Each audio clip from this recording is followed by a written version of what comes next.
Mesdames, Messieurs, peuple congolais, je vais ici vous parler de ce que vous n'imaginez pas.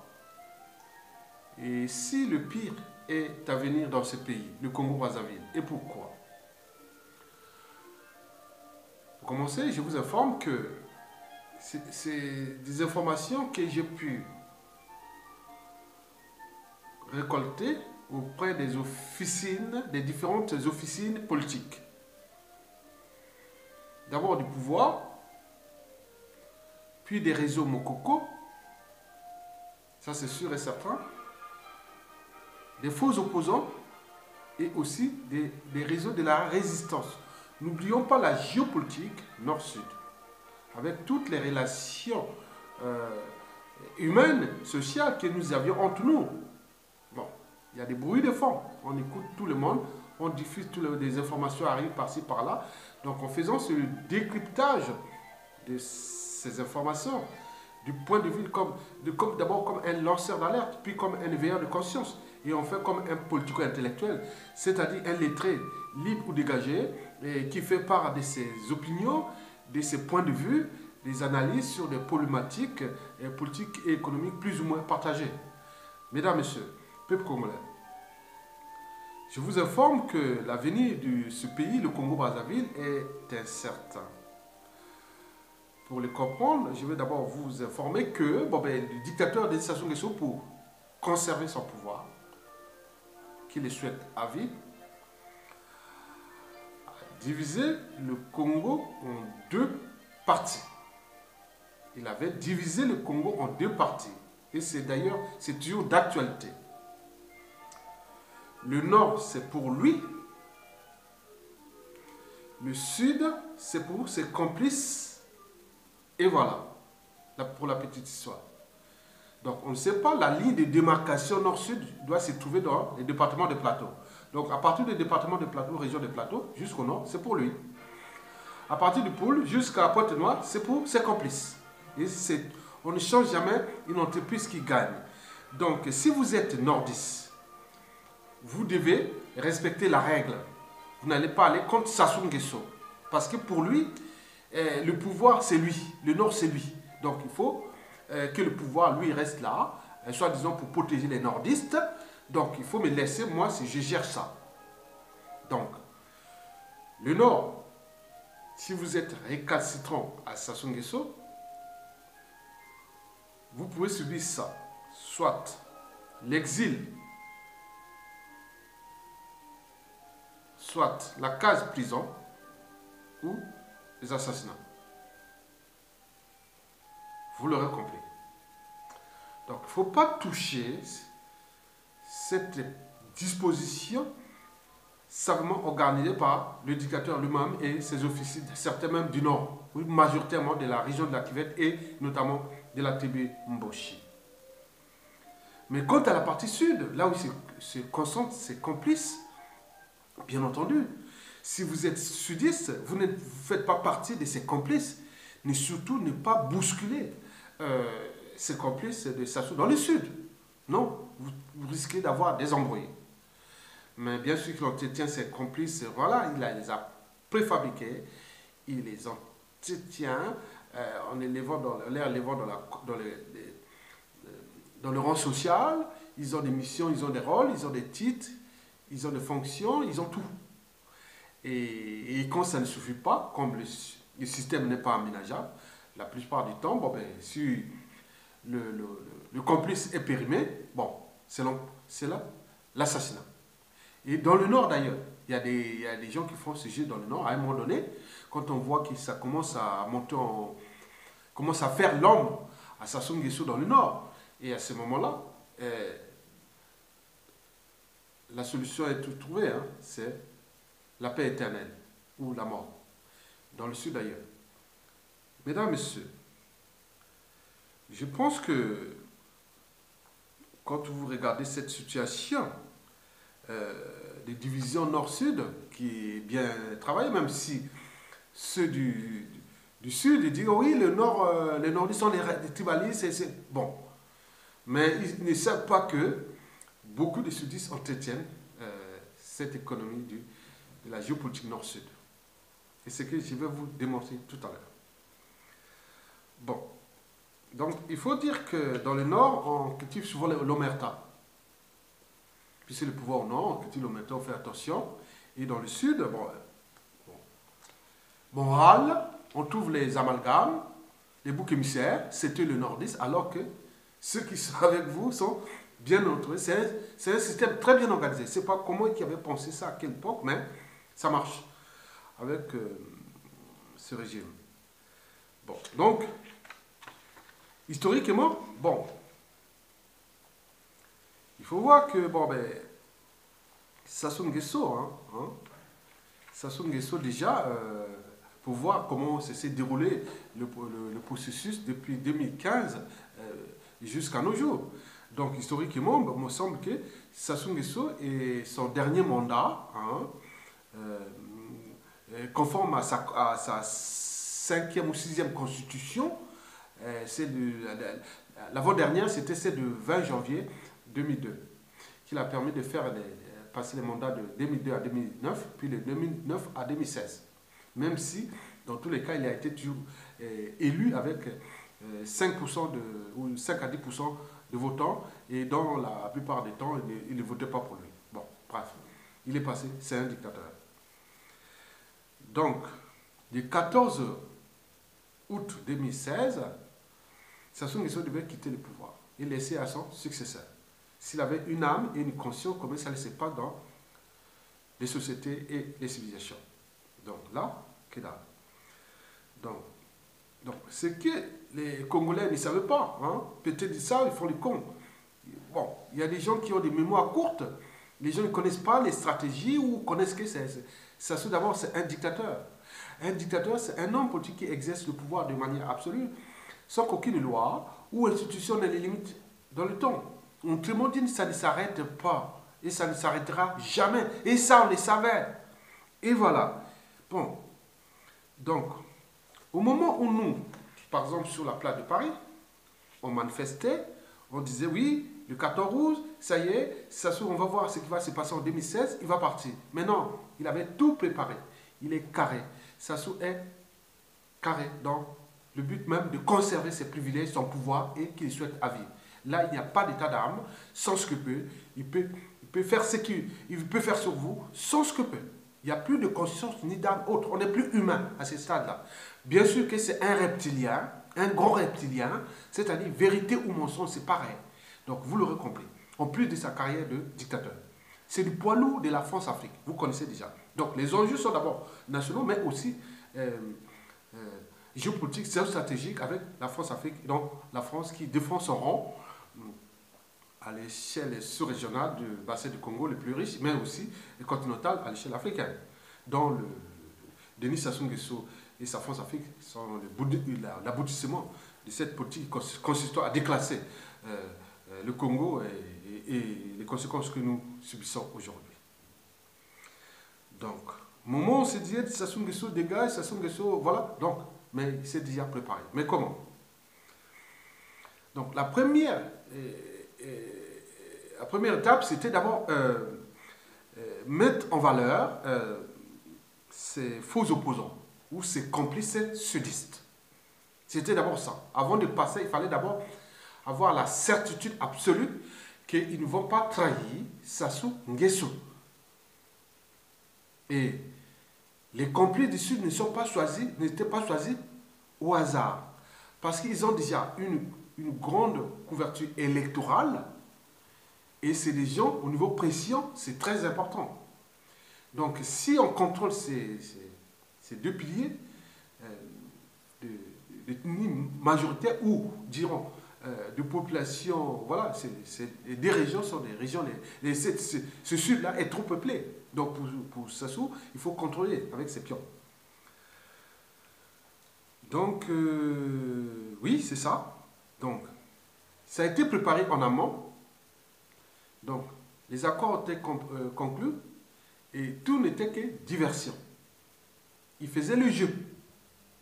Donc, les gens allaient manifester à Paris, partout, et d'ailleurs, même au pays, on faisait le jeu des meetings, des salles, des réunions, on créait des associations pour lutter contre ça, c'était que de la diversion. Et bon, parmi les deux poids lourds du Sud, bon, il y a bien sûr Guy Parfait Kolela. Il est de la région du Poul, la région de la ville capitale, Brazzaville. Grande masse électorale. Puis l'autre, c'était le Tchati Mabiala, toujours dans le Sud. Le Gonyari, c'est aussi un volume énorme parce que si on est, pour Sassou, si on pouvait étendre ça à tous les Nibolèques, c'était vraiment important pour avoir, contrôlé le Poul et les Nibolèques. Et donc, côté nord, côté nord, dans la règle des divisions, oui, donc les complices sont déjà trouvés, c'est bon, c'est fait. On attend. Bon. Côté nord, il y avait 3 éléments en fait. Non, il y avait 2 éléments. Très stratégique pour Sassou. Il y avait d'un côté Mathias Ndjon. C'est un top. Mais lui, c'était dans le sens de faire le jeu. Mais lui, Sassou n'avait pas peur de lui, il savait ça. Il n'y a pas de souci. Mais il avait peur d'un autre élément qui s'appelle Okombi Salissa. Oui, dangereux pourquoi? Parce que d'ailleurs, ils sont revenus au pouvoir par la force avec Okombi Salissa, qui l'a aidé militairement à faire la guerre, et il fut son ministre et autres. À un moment donné, il a vu que bon, ça ne marche plus. Bon, le mandat, on a tenté quelque chose. Depuis 1997 jusqu'à 2016, il faut arrêter et continuer à faire autre chose. Mais Sassou ne veut pas entendre raison à ça parce que c'est d'abord un dictateur. Donc, d'un côté qu'il est dictateur, il faut aussi respecter les règles qui sont là. Voilà. Donc, Sassou, en fait, il avait maintenant peur de Kombi Salsa. Ça, c'est sûr et certain. Le reste, Mathias Ndjon, Guy Parfait Kolela, Tchati, que dalle. Même le ministre, le philosophe Zachary Charibois, bon, pas de fait, parce qu'au niveau électoral, il ne pèse pas. Bon, ça, c'est pas grand-chose. Et là, bon, ben, donc tout est fait, on ne change pas une entreprise qui gagne. Voilà, donc, pour passer à la deuxième étape, Sassou va faire appel au président François Hollande, le président de la France-Afrique, le donneur d'ordre, le bulldozer de Sassou, l'employeur et autres, voilà, de Sassou. Donc, il va faire appel à François Hollande. Donc, je pense que c'était au mois de juillet, le 7 juillet, il est venu ici en France pour avoir la valeur. Hollande a dit, va changer ta constitution, fais ce que tu veux. S'il y a des morts là-bas, on s'en fout. De toute façon, c'est des négros, c'est de la merde, va les tuer là-bas. Au moment où les intérêts français sont préservés, et mes intérêts aussi, tant pis, tant mieux. Donc, Sassou Nguesso, quand il est parti, il aurait financé même la COP 21 de décembre 2015. Et donc, Sassou Nguesso, il sait qu'il est fort, il a l'expertise technique, il a les moyens des renseignements d'une puissance militaire comme la France, il a les mercenaires, il a tout le monde, il a ses complices, et là, il passe à la deuxième étape. La première étape, d'abord, il annonce qu'on va faire le référendum constitutionnel en le 25 octobre 2015. Et c'est là, au niveau de l'opposition et tout le monde, ah oui, la ligne rouge est franchie, on va voir ça et autres, il va partir, on va mobiliser les gens. Mais en fait, on était piégés, on était dans la nasse de ces complices de Sassou et de ses tops. Donc, le 21 octobre 2015, on invite la population qui se tous au palais, au boulevard Raoul. Il y a eu plus de 50 à 80 000 Brazzavillois dans la rue. Le but est que tous au palais, la ligne rouge est franchie, on ne va pas faire ce référendum-là, et hop, boum, bingo. Il ne va pas aller directement au bout de la mobilisation, ils arrêtent là. Donc, si c'était hier comme au Burkina Faso, parce qu'un an avant, il y avait le Burkina Faso, c'était les modèles. Mais on n'a pas pu, parce qu'il y avait ça, donc les intérêts là. Donc on ne sait pas qui suivait qui. Au sein de leur groupe qu'ils avaient créé, IDC, Focard et tout ça, c'était que des institutions fictives pour simplement faire la diversion et contrôler les uns des autres. En fait, c'était ça. Donc le 25 octobre, bien sûr, Sassou Nguesso fait le référendum et personne ne va voter. 5% seulement sont allés voter. Sassou, c'est pas vrai. Lui, c'est les faits. Le fait, il y a eu des... On a fait, bon, le jour-là, même s'il y a 2 ou 3 personnes sont allées voter, oui, 5% sont allés voter. Et sur les 5%, beaucoup d'étrangers, des mercenaires et compagnie, et on a mélangé et ils sont allés faire la diversion. Et Sassou, comme c'est un grand réplié, vérité ou mensonge, il a transformé ce refus massif du peuple à 95% comme la victoire. Donc le 6 novembre 2015, il promulgua sa constitution, je pense la 7e, la plus, oui, parmi les constitutions les plus anti-sociales et les plus criminogènes existantes au monde, puisque en application de cette constitution qu'il appelle la Nouvelle République, il a refait la guerre dans le pool, les terroristes d'État, l'épuration et tout ça. C'est vraiment ça. C'est-à-dire le Congo a légalisé que le Congo devient un État institutionnellement criminel. On peut tuer le Congolais, on peut faire tout, il n'y a pas à rendre compte. Et c'est inscrit dans la Constitution, d'ailleurs, dans les articles 10, 95 et 96. Mesdames, Messieurs, peuple congolais, bon, et là, aucune réaction. Donc, ça se venait de passer de digue. La digue du hold-up constitutionnel, et puis il a promulgué, là, il n'y a pas de fait. Un mois après, il annonça la tenue des présidentielles 2016, c'est-à-dire le 20 mars 2016. Et c'est comme si un dictateur qui veut aller organiser des élections, c'est pour les perdre. Non, c'est pas vrai. Donc là, rien ne bouge. Donc on s'est dit, bon, le peuple est perdu, tout le monde est perdu. C'était vraiment un choc. On ne sait plus qu'est-ce qui se passe. Chacun essaie un peu de rejeter la balle à l'autre et se passe ici entre eux. Bon. Mais il y a eu des morts. C'est ça le danger aussi des contentieux historiques. Il y a eu des morts. Mais pourquoi les gens qui disent qu'ils vont faire la politique, ils ne sont pas capables de défendre même les vies? Et là, rien du tout. Jusqu'à aujourd'hui, tout ce qui a été massacré, depuis ces années-là, 2015 jusqu'à nos jours, aucun procès. Jamais. On parle de plus de 7 ou 8 000 morts en ce moment. Donc, sans procès. Donc, on se demande quels sont ces hommes politiques. C'est ça le danger que je vais vous parler dans le sens des contentieux historiques. Bon, donc, descendre. Et c'est là, bon, ben, au moment où tout était comme perdu d'avance déjà, et c'est là on entend que, bon, ben, les peuples disent Général Mokoko, Général Mokoko, il appelle Général. Bon, moi j'étais même surpris. Donc, en janvier, finalement, oui, on a eu des informations par les réseaux que Mokoko, finalement, pourrait se présenter au présidentiel de mars 2016.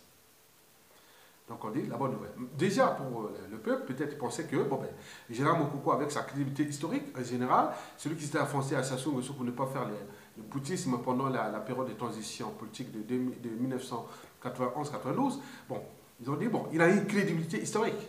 Et donc, ils l'ont appelé passer en cas où, puisque les institutions militaires sont au nord, s'il peut arriver à une situation, c'est lui qui pourra nous sauver. Mais bien au contraire. C'est pas l'autre, le pouvoir est du côté du peuple, le pouvoir n'est plus du côté de ces officiers politiques ou de ces hommes politiques, parce qu'ils sont plus crédibles. Parce qu'ailleurs, c'est que je vous parlais, ils auraient pu se battre.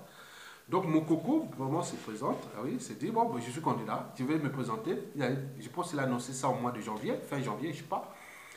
Et après, une ou deux semaines après, il arrive à Brazzaville, venant de Bangui, là où il exerçait les missions de paix au Centrafrique, dans le cadre de l'Union africaine, ou voilà, de l'Union africaine, des choses comme ça. Voilà. Il arrive le 9 février 2016, le soir, hein, tombant, et là, sa voiture est caillassée, et son chauffeur, avec du sang, l'oreille percée des pierres qu'on a jetées, et plus du sang partout, le général un peu choqué, la voiture toute, voilà. Donc on rentre, que nous devons rentrer dans le pays des barbares, des sauvages et compagnie. Donc vous voyez déjà, on vient de montrer comment monsieur aussi, qui a été un grand serviteur de la République, un haut officier militaire, ancien chef des états-majors des armées, qui contrôlait les renseignements militaires, les renseignements, il connaît bien tous ces trucs du pays. Il a même reçu une légion d'honneur, des choses comme ça, de la nation des années 86. Et là, donc, en Afrique, on ne respecte pas l'individu. Donc en Afrique, on n'est pas des humains, on est des êtres sans âme ni conscience. Sinon, ça se serait. Donc on ne fait pas ça, on n'a pas fait ça, voir si fait ça à un blanc ou autre ici. Mais non, ou un noir, non. Mais comment ça? Donc on a vu ça, tout le monde choqué. Il y a eu des réactions, j'avais même fait une vidéo avec ça. Bon, bref. Donc, Moukoko, bon ben, il est... Voilà, du côté d'abord du Nord. La Nord, ce n'était pas bien vu par Sassou Nguesso. Parce que le Nord, c'est pour lui. Le Sud, c'est pour ses complices. Mais le Muscat, il va faire l'ombre. Là, c'est pas possible. Donc, il a mis d'abord des moyens d'intimidation, beaucoup de pression. On a envoyé même des lobbyistes nordistes, même de la tribu, de sa tribu, c'est-à-dire la tribu du général Mokoko, c'est-à-dire de Makwa, qui est aussi ma tribu. Donc pour aller dire non, arrête là, laisse Sassou Nguesso, mais pourquoi tu veux faire ça? Voilà tout ça là, voilà les problèmes du Sud, on va encore vivre comme au période de... Donc ils ont donné toutes les explications un peu à la con, mais Mokoko a dit non, mais je suis un citoyen, je peux me présenter comme tout le monde. Mais où est le problème? Mais là non, ça passe pas. Non. Donc tu cherches ça, tu auras ça. Bon, bref. Donc, mais du côté des complices du Sud, mais ça bouleversait un peu parce que les règles que je vais vous expliquer, c'était quelque chose de bien étudié. Donc, finalement, bon ben, finalement, tout se passe comme prévu et Mokoko va se présenter. Mesdames, Messieurs, je vais maintenant faire ici le décryptage de ce que vous n'aurez même pas pu penser et pourquoi j'ai dit que l'avenir aussi du pays est incertain. Mesdames, Messieurs, donc je vais essayer un peu de mettre quelques hypothèses et les vérifier par rapport à les informations que j'ai et d'autres il ne faut pas les diffuser parce que c'est des informations sensibles, on ne peut pas tout dire hein, par rapport à tout ce qu'on a entendu, des groupes importants, que ce soit du pouvoir, de la résistance, ce qu'ils pensent, on ne va pas les dire. Je vais faire un point de vue un peu intellectuel pour voir qu'il y a beaucoup de vérité là, mais on ne va pas sur les dossiers parce qu'on ne peut pas citer les noms des gens, surtout les gens de l'ombre qui travaillent sur ces réseaux, donc on ne peut pas tout dire. Bon, donc la première hypothèse, c'était que Mokoko ne soit pas candidat ou que sa candidature était invalidée. C'est la première hypothèse. C'est alors là que nous serions alors en présence de deux situations. La première situation, c'est que le dictateur Denis Sassou Nguesso faisait le hold-up parfait, incolore et inodore avec ses complices du Sud. Explication. Mokoko n'étant plus présent, donc on aurait pu constater des résultats de type d'après les sondages à l'époque. On dit qu'au premier tour, naturellement, Guy Parfait Kolala aurait pu avoir entre 35 à 40% des suffrages exprimés dès le premier tour. Guy Parfait Kolala. Au deuxième rang, ce serait, comment on appelle, Tchati Mabiala. Il serait autour de 20 à 25%. Au troisième rang, ce serait Okombi Salsa, entre 17 et 20%. Au quatrième rang, ce serait Denis Sassou Nguesso, entre 10 et 15%. Au final, Sassou Nguesso aura annoncé soit Kolela gagnant ou lui gagnant, mais de toute façon, il aurait pu arranger, même au niveau du fichier, il n'y aurait pas de contre-fichier autre. Donc il aurait pu dire oui, les gens s'arrangent, le soir même avant la proclamation des résultats, il va prendre son pécule et on organise. Bon, moi je sors premier ou toi deuxième. Bon, tu sais qu'après, ce que je vais vous dire après, donc il aurait pu arranger Sassou pour faire un peu une petite crédibilité. Il aurait pu trouver que Kolela a eu par exemple 20%, Sassou Nguesso a eu 40% à l'inverse, quoi. Donc il aurait pu s'arranger comme ça.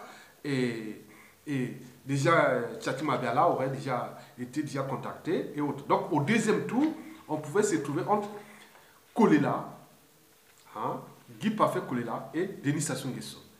Et c'est Sassou Nguesso qui aurait gagné à 60%, et Guy Parfait Kolela aurait dit 40%, Renaud je regrette, bon, c'est pas. Après, il serait récompensé. Donc, il devenait le premier ministre de Sassou Nguesso. Et Tchati Mabiala aurait peut-être pu avoir le poste de président de l'Assemblée nationale. Voilà. Donc la deuxième situation, c'est que, ce ne peut pas toujours se fonctionner comme ça parce que déjà, ils auraient pu comprendre, voir que Mokoko n'est pas là, ils ont vu voir malgré le taux de participation, parce que le taux de participation des présidentielles, depuis que Sassou est là, ça a été toujours entre 5 et 10% de participation. Mais en 2016, avec la présence de Mokoko, on est arrivé à des taux de 60 à 70% de participation. Donc il y avait une dynamique, un appel. Voilà, donc les gens allaient voter parce que le peuple a toujours le dernier mot, le peuple a toujours raison. Donc ils savaient qu'il y avait quelqu'un de crédible là, ils sont allés massivement. Mais sinon, les élections des Sassou Nguesso sont avec ses faux opposants et compagnie, ou ses opposants éternels, il y a toujours entre 5 et 10% de suffrages, de participation. Donc là, on était. Donc la deuxième situation, c'est que l'électorat sudiste aurait pu dire, même l'intellectuel à la diaspora, nous ici on serait dans la rue. Mokoko n'est pas là, on serait là, oui, Kolela ou Tchati, on les critique, on les fait ceci, vas-y, vas-y. Donc c'est pas possible, il faut réclamer les voix de. Donc on ne va pas laisser à voler notre victoire, on va être plus haute là pour motiver Kolela. Mais comme Kolela, les gens parfois ils ont des postes de responsabilité, dire Kolela aurait prendre son poste de Premier ministre et acheter toute la conscience de la diaspora et aussi des gens là-bas du Sud. Et Tchati Mabiala, pareil, il aurait pu faire comme ça, acheter, puisqu'ils ont des officines pour ça. Et ce qui fait que, il aurait pu s'arrêter peut-être là, ou même aller plus loin. C'est-à-dire, le but de Sassou Nguesso serait d'alimenter cette géopolitique nord-sud, pour que le Sud dit que les boucs émissaires, c'est les nordistes, et c'est eux, les tribalistes, et au nordiste, on aurait pu dire, ah oui, tiens, attention, et regarde comment les sudistes sont en train de manifester contre nous, et soudez-moi contre moi. Donc il y aurait vraiment un jeu et du caviar, du pain béni pour Sassou, pour cette géopolitique des divisés pour régner le nord et le sud. Bon, quant aux nordistes comme Kombi Salissa, je ne sais pas quelle serait sa position, ou c'est appeler à voter Kolela, ou rester à revenir au rang de Sassou, ou voilà, on ne sait pas. On ne sait pas ce qui aurait pu passer. Mais Mokoko, pareil, on ne sait pas savoir qu'est-ce qu'il aurait dit, non, ou pas, ou aller vers Kolela, ou Sassou. Bon, je ne sais pas. Donc ça, on ne peut pas dire ce que. Non. Mais quant à Mathias Ndjong, bon, c'était acquis, hein. Il restait ici, il faisait les cons, mais de toute façon, il n'y a pas de poids électoral. Oui? Au niveau couverture nationale, il n'y a pas. Bon, donc, c'est ça. Donc, le plan Sassou Nguesso sur cette deuxième situation aurait pu bien fonctionner. Donc, dans ces cas, la guerre du pool aurait pu déjà commencer parce que ça serait dit non, Kolela, et tu emmènes des gens là-bas pour faire les sudistes sont en train de rentrer contre moi, il aurait pu aller attaquer déjà Tomi. La guerre du pool aurait déjà, avec ou sans Mokoko, la guerre du pool dans cette situation, la guerre du pool aurait eu lieu sans problème. Donc, et même il aurait pu y avoir des extensions dans comme les opérations Mouébara 1, 2, 3 espèces et tout ça, ce qui s'est passé entre 1997 à 2002. Donc on aurait pu s'étendre jusqu'au Niari. Donc vous voyez déjà ça. Donc tout cela rentre dans les contentieux historiques. Il faut le voir parce qu'on n'a pas résolu. La deuxième hypothèse, mesdames, messieurs, peuple congolais. Mokoko candidat. Donc bien sûr, il a été candidat. Mais prenons la première hypothèse. Que Mokoko n'aurait pas gagné. Parce qu'on aurait pu voir, non? Beaucoup de gens n'ont pas voté Mokoko. Bon, bref. S'il n'avait pas voté Mokoko, alors là, Sassou Nguesso aurait pu aller voir Mokoko et dire, bon, ben écoutez, tu as perdu, viens, on fait la réconciliation et je te donne le PQ, tu me reconnais, et autres, on sait de non, bon, je ne sais pas, Mokoko, qu'est-ce qu'il aurait pu dire? Bon, je ne sais pas. Bon. Et à ce moment-là, Tchati Mabiala et Guy Parfait Kolela auraient donc piéger peut-être Mokoko. Parce que si Mokoko demandait par exemple à aller voter soit l'un des deux, Kolela ou Tchati, donc c'est le piège. Donc entendez le piège là. Donc il faut voir que cette situation, Mokoko n'avait pas gagné. ce serait une situation aussi compliquée, toujours au niveau de la géopolitique. Mokoko aurait peut-être dit non, ben, écoutez, bon, ou il ne parle pas, ou Sassou l'impose de reconnaître sa victoire pour souder l'Union nordiste, et là, c'est le piège pour la géopolitique. Et voilà, encore Mokoko, celui qui a crédit, il appelle à voter Sassou Nguesso. Et voilà comment ça se passe. Et voilà entre les nordistes et compagnie. Même instrumentalisé par les gardes du pouvoir des Sassou pour diviser toujours. C'est ça. C'est ça qu'ils savent faire. Ils le savent. Ils savent. Quand vous voyez beaucoup des hommes qui créent des amalgames, qui sont du Sud, c'est mis dans cette entreprise-là pour la division-là. Et nous le savions d'ailleurs. Bon, la deuxième situation, c'est que Mokoko, bien sûr, elle a gagné. Oui, Mokoko a gagné. Dès le premier tour. 60%. Et c'est d'ailleurs les raisons pour lesquelles, quand Mokoko s'est présenté, Sassou n'a plus voulu faire le deuxième tour. C'est à cause de ça, parce que c'était le fameux coup KO. Donc on pouvait trécher dès le premier tour, on l'arrête là. Donc dès que Mokoko était déjà candidat, validé, et là on a fait le coup KO, un seul tour. Et là il est passé avec ses 8% transformés en 60%. Donc il faut vraiment être un grand mathématicien, un statisticien, un sorcier pour transformer 8% en 60%. Je ne sais pas. Il faut trouver un algorithme ou autre pour transformer ça.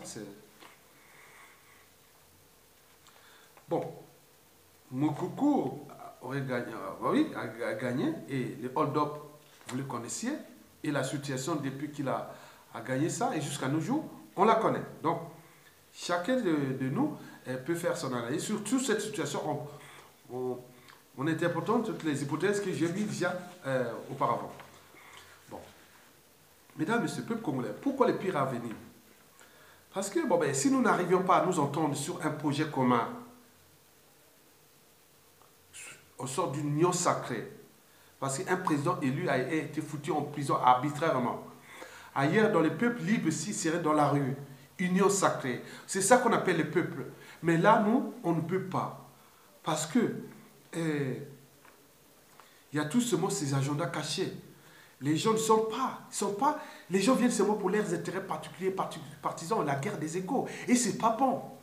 Et oui, parce que je vous informe que, oui, certains, d'après les informations, cherchent à contourner le général Mokoko, qui sort de la prison, qui aille se reposer, et ils vont faire la transition sur eux, au cas où on peut l'appeler encore. Vous voyez quoi ça? Vous zappez le peuple. C'est une façon de faire comme ça au peuple. Donc au lieu de se battre, vous allez dire que c'est vous qui avez représenté ça. Par rapport à ce que je veux expliquer, vous ne connaissez pas l'histoire du pays. Même le général avait dit, avec ma modeste espérance de ce pays, il y a des choses que je ne pourrais pas. Voilà, il avait dit ça déjà. Donc retenez ça. Faites attention. Déjà, il faut voir que la période de transition, par exemple, que les différentes officines souhaitent le faire, ou un dialogue inclusif ou non avec Sassou, avec des préalables que Sassou ne pourra jamais appliquer parce que c'est un dictateur, c'est un rapport de force. Tant qu'il n'y aura pas ça, il faut attendre que Sassou soit à la mort. Sassou, c'est parti, certains pensent que Sassou pourra aller jusqu'à mourir au pouvoir et le pays complètement détruit. Et tous ces contentieux historiques que je vais vous en parler. Parce que oui, les contentieux historiques, n'oublions pas déjà les contentieux de ces 25 dernières années. Oui, le pays est en danger. Oui, venir incertain. Oui, les contentieux historiques de ces 25 dernières années. Voilà. Qu'est-ce que vous voyez? Parce qu'au cœur de l'enjeu, que ce soit Mokoko, transition et compagnie, il faudra repenser la conciliation et la réconciliation nationale. Il faudra repenser le devoir de mémoire. Il y aura la justice devrait passer. Ou d'autres, s'ils veulent faire les lavements de morts, et là, c'est tranquille, hein, parce qu'un pays, un peuple qui ne punit pas ceux qui, à un moment donné, l'ont trahi, qui ont fait, il sera dans la récurrence des mêmes erreurs et des mêmes crises. Donc nous sommes là-bas, on peut aller dans l'entonnoir de cette affaire-là. Donc, ben oui, ces 25 dernières années, donc nous aurons à traiter, ah oui, dire la première période de la conférence nationale, qui est partie des années 60 à 91. Bon, on a vu. Les acquis sont là, les résultats sont là. On ne va plus aller recommencer là-bas, puisque beaucoup de gens sont morts aussi, d'autres sont plus là. Et en plus de ça, parce que même dans le Nord, on pensait que la conférence nationale était que gérer la période des pouvoirs au Nord. C'est ce qu'on disait dans l'opinion. Parce qu'on avait zappé la période de 60-59 à 1968. On n'a plus que du marxiste-léniniste de Marien Ngouabi et les régimes de Sassou et compagnie. Vous voyez déjà, c'était pas déjà bon signe. On le voyait. Déjà l'art des dieux. Donc ça veut dire que cette conférence nationale et le reste allait accoucher d'une souris. Mais je vous informe que les élections même de 92 n'auraient pas pu avoir lieu. Nous étions l'intervention des Américains. Parce que la France-Afrique était toujours puissante là. Mais il y a eu d'autres qui ont géré ces dossiers. On va parler au détail de ces affaires. C'est des devoirs historiques. Mais si vous n'avez pas quelqu'un qui a cette mémoire historique, qui est comme les grands hommes crédibles, comme le général Mokoko, qui connaît cette affaire-là, et depuis les années 70, il était déjà là aux affaires, dans le militaire, lieutenant, disons, 70. Mais combien de fois, tout ce qui s'est passé, la mort de Ngouareli et tout ça, il a une mémoire d'analyse et autres. Donc il faut comprendre ça. Et si on n'a pas des individus comme ça, nous on croit que bon, le fait d'être appartenir à une région ou avoir été opposant, créer un parti, on croit diviser les pays et autres. Non, c'est compliqué.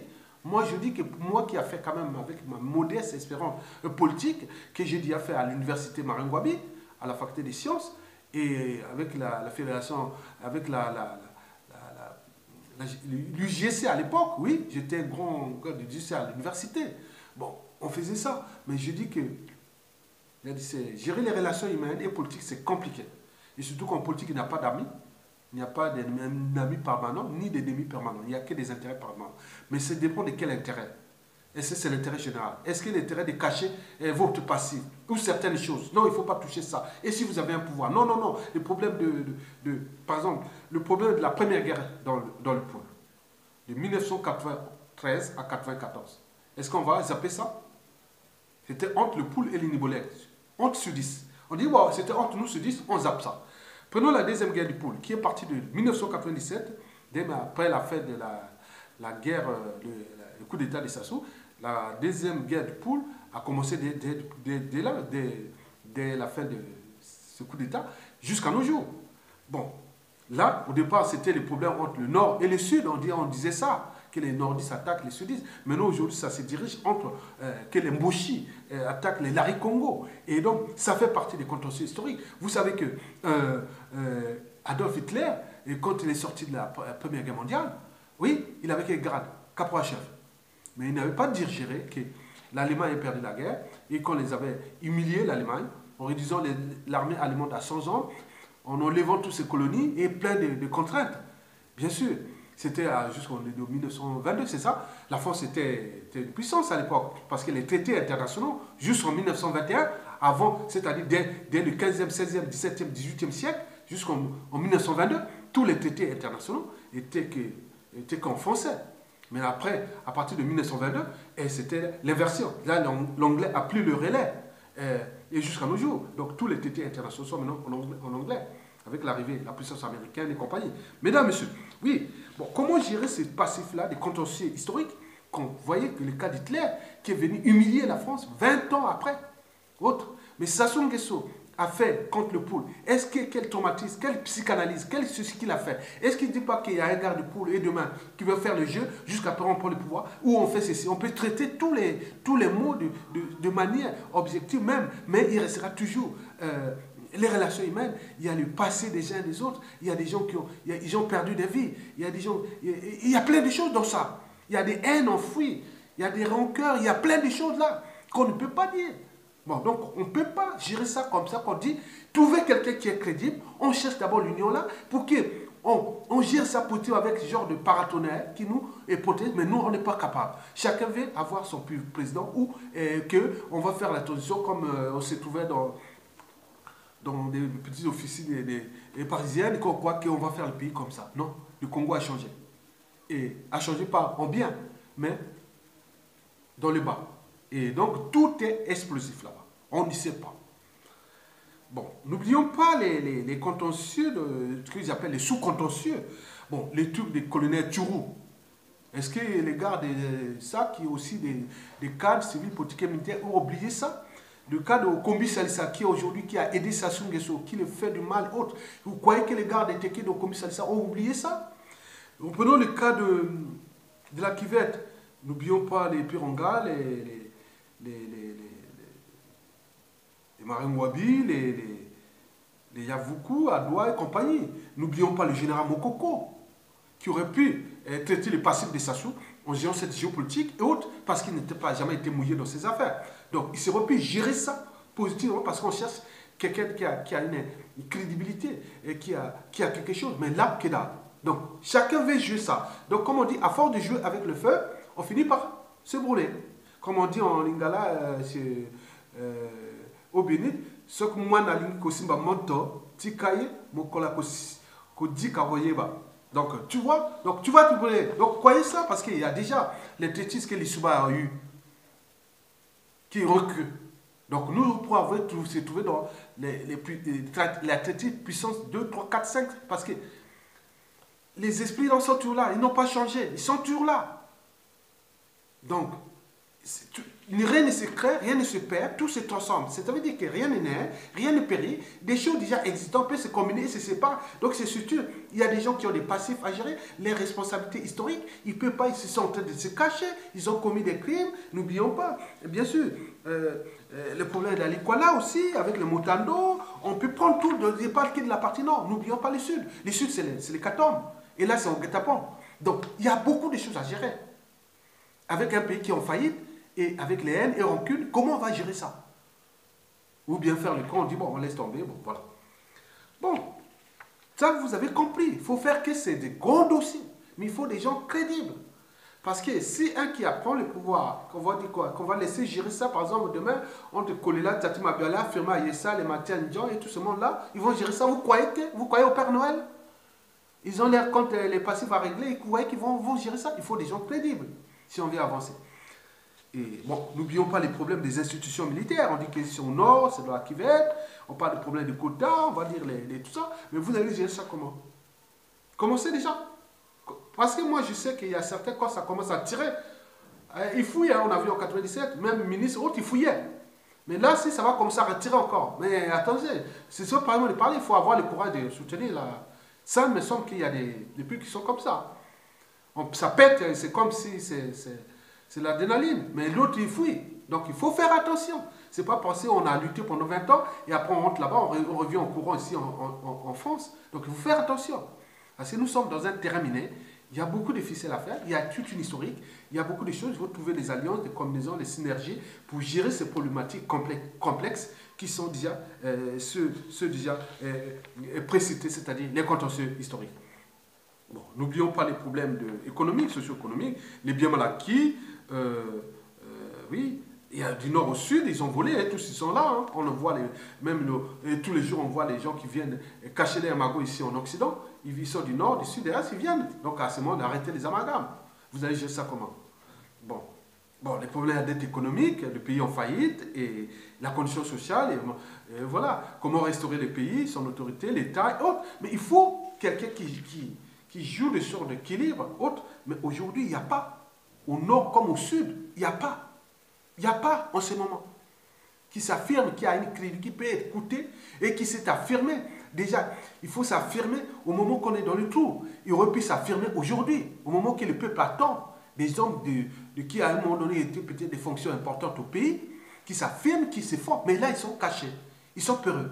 Mais vous allez sortir comme ça, que ça soit parti, et après, on va arriver. Ah oui, moi, c'est moi. Non, non, c'est pas possible. Les gens ont la haine, la mémoire, voilà, conscience enfouie de tous ces trucs-là. Attendez, vous êtes quand même en Afrique, la responsabilité politique est par association, et les gens n'ont pas encore franchi certaines barrières qui sont celles de la raison, de l'esprit critique, de la conscience et de certaines valeurs qui sont les valeurs de liberté, de dignité, de justice.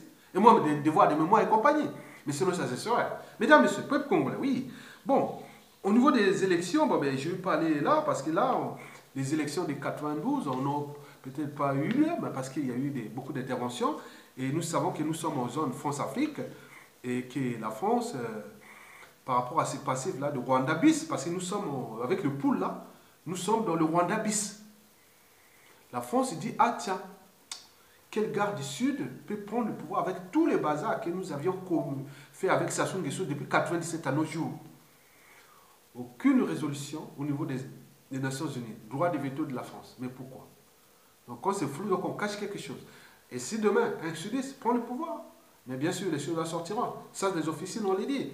Donc, Il ne va pas laisser que tout ce qu'on a massacré dans le pool, donc ceci, on va se laisser comme ça, tranquille. Et oui, mais parce qu'on veut avoir un pouvoir. Et voilà, les gens te rigolent à côté, ils se barrent à côté, ils vont préparer un deuxième plan comme il y a eu avec les Souba, et coup d'État encore, et vous parlez encore pleurer. Donc, les intérêts ont changé. Donc, il faut comprendre ça. Donc, il faut avoir une grille d'analyse pour ça. Donc, la situation du pool, c'est-à-dire les Français ne souhaiteraient pas qu'un gars du Sud prend parce qu'ils ont peur de ce passif, ce contentieux historique qui est entre la France et cette zone du Sud. On est lié avec Sassou Nguesso. Bon, Sassou Nguesso, l'après Sassou Nguesso, certains pensent qu'il faut un nordiste. Mais un nordiste, il y avait déjà Mokoko. Mais pourquoi on ne veut pas? Donc, ça, le paradoxe. Mais pourquoi nous, peuple, on ne peut pas s'entendre pour le faire sortir de là et libérer, et racheter notre liberté, dignité et reconstruire ce pays-là dans ce sens-là, de ces contentieux historiques gérés de manière apaisée et responsable.